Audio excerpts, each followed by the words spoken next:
Okay mga kaibigan, appointing herself as the designated survivor, yan po ang pahayag ni Sara Duterte mga kaibigan. Bakit? Okay. Hindi siya dadalo sa SONA, ngayon darating na SONA ni Pangulong Bongbong Marcos, because she is appointing herself as the designated survivor. Parang may laman yan di ba? Vice President Sara, anong ibig mong sabihin? Di ba? Ikaw ang successor kapag may mga nangyari mang sakuna or nangyari mang hindi ka aya-aya. Bakit? Bakit ganyan? Ina-assume mo ba na may mangyayaring ganyan? Di ba? Ano ibig sabihin yan? Isa ba yung banta? Okay, panoorin po natin ito.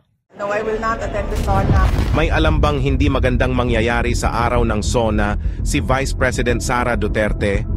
Sinabi ni VP Sara na hindi siya dadalo sa SONA ng Pangulong Marcos sa July 22 dahil itinanghal niya ang sarili bilang designated survivor ng gobyerno. I am appointing myself as the designated survivor. Ang designated survivor ay isang mataas na opisyal sa Amerika na hindi dumadalo sa State o the Union Address o SONA sa Pilipinas ng Pangulo ng Amerika.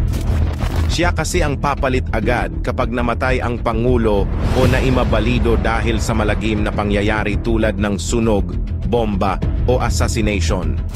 May alam kaya si VP na hindi alam ng Pangulo at sambayanang Pilipino na mangyayari sa July 22, 2024? So, hindi ko alam kung ano pong motibo ni Sara Duterte kung bakit niya po ginawa yan. Una, yan ba'y palusot lamang sa kanya pong hindi pagdalo sa SONA?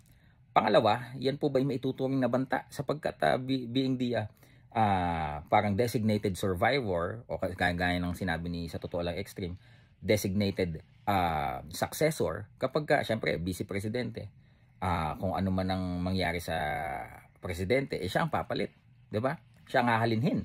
Ngayon, bakit niya sasabihin yan? Ano kanyang motibo mga kaibigan? Ano ba naman yan? 'Di ba parang paggrabe na ng paggrabe? Ano ba 'to? Is that a threat mga kaibigan? Do we need to take that seriously? O isa lamang itong palusot mga kaibigan? So, pakatutukan po natin at maging mapagmatiyag po tayo. At sa ating pong mga pinuno ng bansa, no?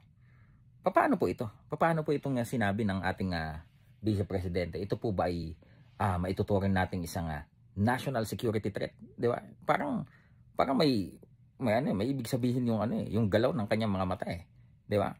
Anong ibig sabihin niya doon? Dapat bang mangamba ang pangulo? Anong mangyayari? Meron bang mga pinaplano? 'Di ba? Kayo mga kaibigan, comment down below. Ano po sa tingin niyo ang dahilan kung bakit po sinabi ni Sara Duterte yan?